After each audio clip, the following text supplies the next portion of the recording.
Hello everyone and welcome! Today we will do exactly what we have done with Kane or Jin.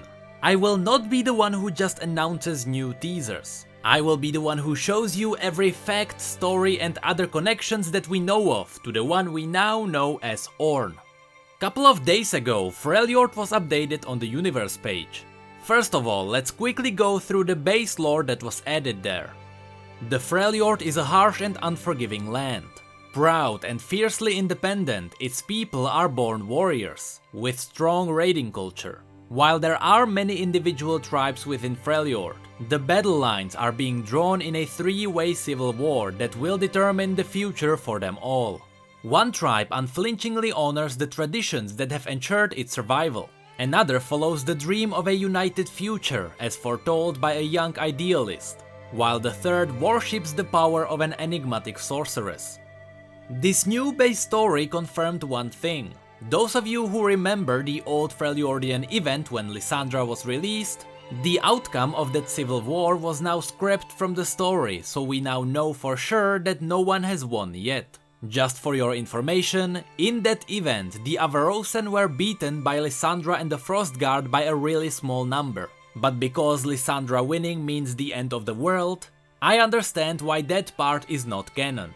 So how does Ornn play into this? Well, with this little update we also got the poem titled The Path to Hearth Home. When you look up this poem on the universe page, you'll hear a song playing with it. That song is this poem but in ancient Freljordian, the language that was used around the times of the Three Sisters. I will not read this poem all at once, as I believe you have either seen or heard it somewhere already. So instead I'll break it down line by line and tell you what it is all about. The very name of this poem is interesting. The Path to Hearth Home. This poem is supposed to describe the way to Ornn, the mountainsmith. Also, keep in mind that this poem or song must have been written by someone else. Legendary kings, warriors, heroes or gods don't write songs about themselves after all. It must have been someone ancient, since it is supposed to be in ancient Freljordian, but not nearly as ancient as Ornn himself. I think it is safe to assume that Ornn might have been there before civilization even appeared in Freljord. So, dark smoke exhales from the mountain half. The dark smoke is referring to burning or melting stone, or the steam created by cooling down steel. As mentioned before, Ornn is the mountainsmith. He is forging something beneath the mountain. And wind blows through hollow dells. Skies clear as day shall soon turn grey, and you'll know you're nearing Ornn. This part pretty much confirms that this poem is all about navigating us to Ornn. The closer you get to his forge, the darker and more polluted the sky will get. Bearing your path is a chasm wide. Howls rise from fathomless pits. This part refers to the howling abyss. But close stands a bridge frozen by time, and across you'll soon find Ornn. And this part refers to the bridge where we play Aram. This part is very interesting because it ties to the Watchers. I'll let you listen to what Lysandra has to say about this place, and just remember that Ornn is very ancient. The howling abyss, a bottomless crevasse surrounded by an ancient fortress carved into a glacier. No one remembers who built this place. No one knows its purpose. No one but me. Long before Ash and Sejuani, before magic shattered the broken peaks, before the desert swallowed Shurima, it was the time of the Three Sisters. We were so young back then. Avarosa, Cyrilda, and me, Lysandra. Back then, the Frozen Watchers lived here. I do not know where they came from, but I know they were powerful. They gave us gifts, shared their magic, made us immortal. They named us Iceborn. In return, we gave them whatever they desired. This mighty fortress, a vast empire, our loyalty. These were a small price to pay. Avarosa did not see it that way. Like a spoiled child, she cried out for freedom. She demanded choice. She sowed the seeds of rebellion and betrayal. This place is where it happened. On one side, the Frozen Watchers. On the other, Avarosa and her Iceborn horde. Many Iceborn died that day, but in the end, the Watchers fell. Avarosa drove them howling into the abyss. I never forgave her. I had my revenge, but that is another story. No one remembers who built this place. Well, I believe we now do. No one knows its purpose, no one but me. Since Lysandra is the only one who stayed loyal to the Watchers and is the only one who survived the fall of the Watchers, this is a pretty strong hint that Ornn was working with the Watchers. He was here way before they came and he was the one who built this place. The only thing we need to figure out is why. River of fire that scorches the earth belies his kingdom of stone. This describes Ornn's forge. It seems like there is a lot of magma beneath the mountains of Freljord. This even points back at the old legends of Braum, where he served down the flowing lava on his shield. Which brings me to Braum. It was hinted on Reddit that Ornn was the one who made the door Braum is now wielding. Yes, it was locked and enchanted by Lysandra with the use of true ice. But it seems like Ornn was the one who physically forged the door. And steel sings its tone as a god stands alone, the shaping hand we know as Ornn. These two lines can be explained in many ways, but with the evidence that came before that, we know which way to put them. As a god stands alone. Normally I would question the word god. If you call someone a god, it doesn't mean he is an actual god. It could just mean that he is very good at something. I don't remember who said it when talking about this poem, but Faker is called a god, but is he truly? In this poem, however, and in everything that was said before, I believe this could be an actual god. Or at least in the eyes of those who wrote this song. If you know there is someone ancient with great power, of course you would call them a god. But we don't know if there is someone above him. The shaping hand we know as Ornn. This line refers to what he does. He shapes, he crafts, he forges. But it also mentioned we know as Ornn. This means that they called him this. His real name could be totally different. Maybe he doesn't even talk to mortal beings, and maybe that is because no one can survive the trip into the core of the mountain. And here come the most interesting lines of them all. Sparks leap and fly from the star-fallen ore, forging his works divine. Star-fallen ore. The very first thing that came to my mind were the world runes. They certainly look like ores, and according to one of our theories from the previous video, the world runes may not be originally from Runeterra. But as I'll show you later, we actually know exactly what the star-fallen ore is. Billows erupt with unbridled force. No longer lost, the mountainsmith Ornn. The no longer lost is the part that caught my curiosity. Is he talking to the people going to Ornn? Are we no longer lost if we follow the instructions of this poem? Or is Ornn no longer lost? Was he sleeping, or perhaps was he frozen and he was now awakened? We're not entirely sure about this, but that brings us to the most interesting part of this video. Some of you may have noticed that there are some papers under the main poem. While these may look like random lines, they change depending on what language you open this site. Different languages reveal different parts of Ornn's story. And after a lot of teamwork on our Discord channel, we figured out that these are the bits and pieces of Ornn's main story that will be released later. So here is an early look on what his story may look like.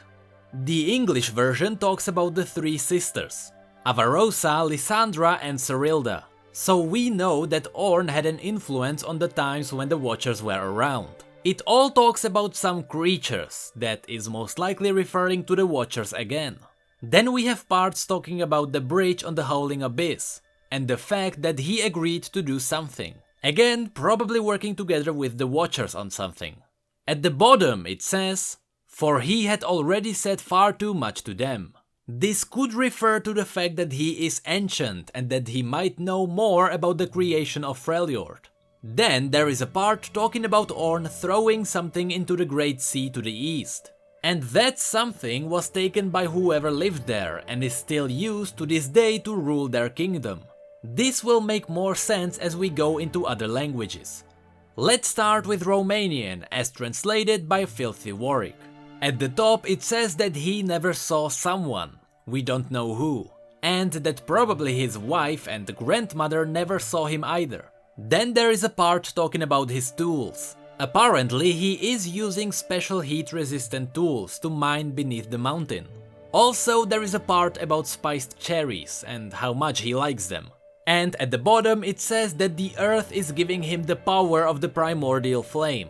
But it also mentions that the first god looked, and maybe even nodded because whatever Ornn created was good.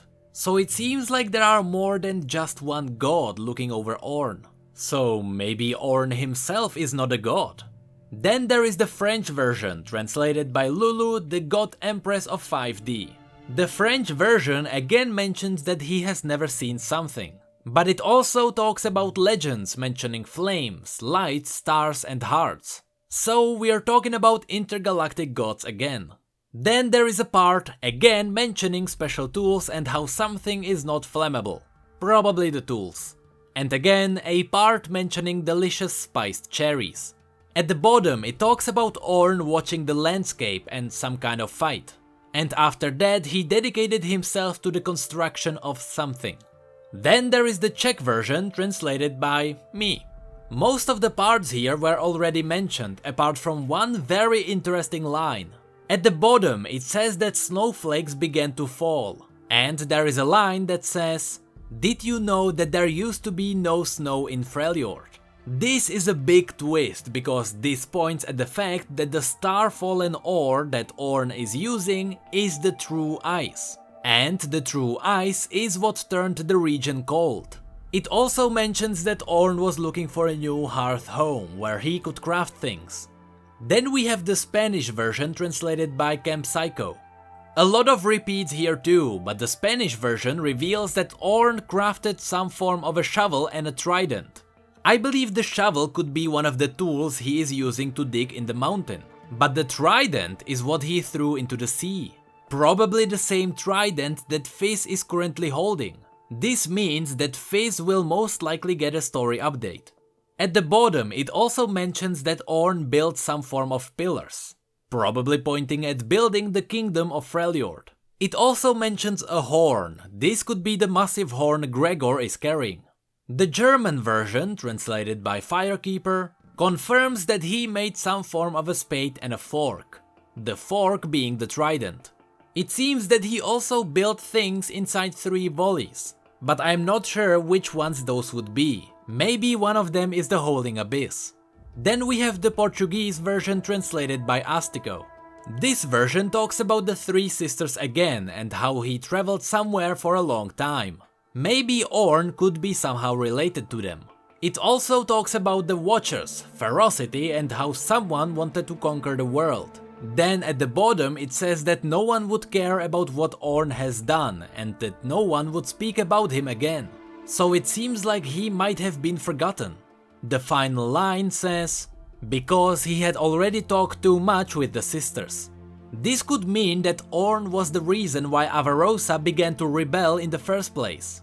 Maybe he told them what the Watchers truly were, conquerors. And then we have the Polish version translated by our friendly cosplayer Wild Tina.